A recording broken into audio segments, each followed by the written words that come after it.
सीताराम महाराज जी, सादर प्रणाम। आज प्रायः संत और विद्वान गौ सेवा का महत्व बता रहे हैं, लेकिन प्राणियों में तो भैंस, बकरी, भेड़ आदि जानवर भी आते हैं, तो क्या इन्हें कटने देना चाहिए? बहुत सुंदर बात है। देखिए, रामचरितमानस में एक बात आई है, अन्न दान अरुरस पीयूषा। तो इसमें कहा गया है कि जैसे दान में अन्न दान दान नहीं है, वो बहुत ऊंची चीज है। उसी प्रकार से अमृत एक रस नहीं है, वो एक बहुत ऊंची चीज है। राम मनुष्य नहीं है, वो बहुत महान है। उसी तरह से गाय को पशु कहना ही गलत है। गाय पशु है ही नहीं। गावो विश्वस्य मातरा। जब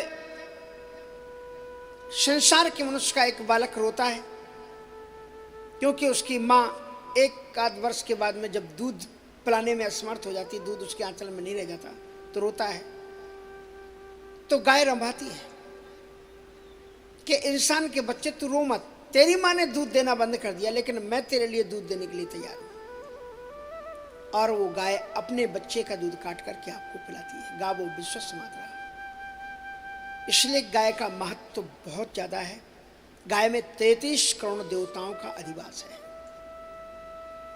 इसलिए उसको सामान्य पशु, उसको पशु कहना ही गलत है, उसको पशु कहना ही नहीं चाहिए। वो तो हमारी माँ है। आप इसको अलग कर दीजिए, फिर आप इस प्रश्न को पूछिए कि गाय, वो बकरी और भैंस, भेड़ आदि को कटने देना चाहिए क्या? तो हम एक ऐसे धर्म से संबंध रखते हैं, हम एक ऐसे धर्म में पैदा हुए हैं जिसमें ईश्वर सर्वभूत में आही, ईश्वर समस्त प्राणियों में निवास करता है। अहिंसा ही परमो धर्म।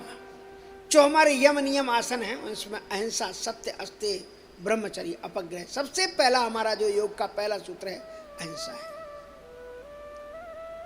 तो हमारे सनातन धर्म में तो समस्त प्राणियों के अंदर में ईश्वर का निवास है। इसलिए आपने महाभारत भागवत में आपने देखा होगा कि जलभरत जी एक चींटी को भी मरने से बचाते हैं, वे छलांग लगा देते हैं, क्योंकि अग जग में सब रहते विरागी, परमात्मा सभी के अंदर बैठा हुआ है। और कहीं ना कहीं से हर एक जीव जंतु ईश्वर से ही जुड़ा हुआ है, क्योंकि सब मम प्रिय, सब मम उपजाए। भगवान कहते हैं सभी को मैंने पैदा किया है। जब ईश्वर ने खाने पीने के लिए इतनी तमाम वस्तुएं आपको दी हैं, नक्शा के साथ में दी है, चना है, कितने ड्राई फ्रूट है, कितने भिन्न भिन्न प्रकार की सब्जियां हैं, कितनी भरपूर मात्रा में ईश्वर ने हमें पदार्थ और फल फ्रूट आदि दिए। फिर भी अगर हम जीव जंतुओं को मारते हैं अपने निहित स्वार्थ के लिए, तो यह किसी भी प्रकार से औचित्यपूर्ण नहीं है। कभी कभी लोग कहते हैं, एक जगह मैं कहीं जा रहा था, रास्ते में देखा कि एक बकरा बंधा हुआ है, बेचारा तड़प रहा है, क्योंकि उसे भी मालूम हो चुका था कि मेरी बलि देने वाले लोग, बकरीद का टाइम था। मैंने पूछा तुम देख रहे हो, उसको मालूम हो चुका है कि वो तड़प रहा है? बोले नहीं नहीं, वो अपना बहुत खुश हो रहा है, क्योंकि हम खुदा के लिए कुर्बान हो रहे हैं। अरे भाई, जब खुदा को कुर्बान होने में उसे इतनी प्रसन्नता हो रही, तो तुम ही हो जाओ ना कुर्बान। कहो लोगों से कि तुम्हारा सिर काट दे, तुम ही कुर्बान हो जाओ। इसलिए ईश्वर के नाम पर जीव जंतुओं को मारना, धर्म के नाम पर हिंसा करना कहीं से भी संतुष्ट नहीं है। इसलिए न गाय कटनी चाहिए, न भैंस, न बकरी, न भेड़, किसी भी प्राणी को हमारे यहाँ पर हिंसा के लिए कोई स्थान नहीं है।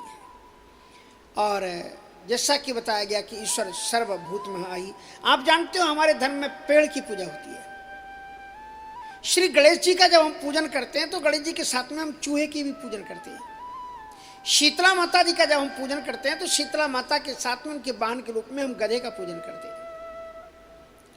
जब हम रामदेव बाबा का पूजन या अन्य देवताओं का पूजन करते हैं तो उनके साथ में हम घोड़े का भी पूजन करते हैं। भगवती जी पूजन के साथ में हम सिंह का पूजन करते हैं। काल भैरव के साथ में हम कुत्ते का भी पूजन करते हैं। इस प्रकार से हमारी सनातन संस्कृति में सभी प्राणियों को महत्वपूर्ण और दैवत्व से जुड़ा हुआ माना गया है।